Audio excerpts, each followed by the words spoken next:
28 ফেব্রুয়ারি ভোর ইরানে যৌথ হামলা শুরু করে ইসরায়েল ও যুক্তরাষ্ট্র। সে সময় অত্যন্ত গোপন ও সুরক্ষিত বাংকারে শীর্ষ উপদেষ্টাদের নিয়ে জরুরি বৈঠকে বসেন ইরানের সর্বোচ্চ নেতা। তবে সেখানেও পৌঁছে যায় শত্রুপক্ষের বোমা।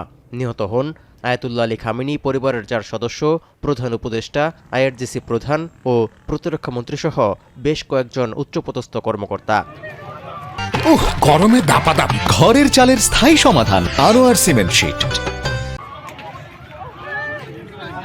ঠিক কিভাবে মাটির নিচে থাকা খামেনির গোপন আস্তানার সন্ধান পেল যুক্তরাষ্ট্র?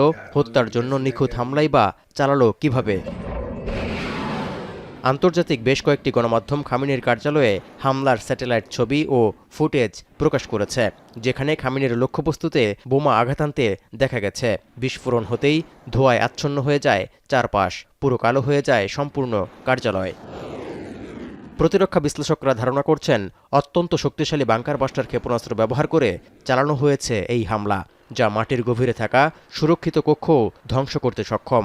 এই অবস্থায় আইআরজিসির পক্ষ থেকে এই হত্যাকাণ্ডের ভয়াবহ প্রতিশোধ নেয়ার অঙ্গীকার করা হয়েছে। তৌহিদুর রহমান, এখন বিশ্ব।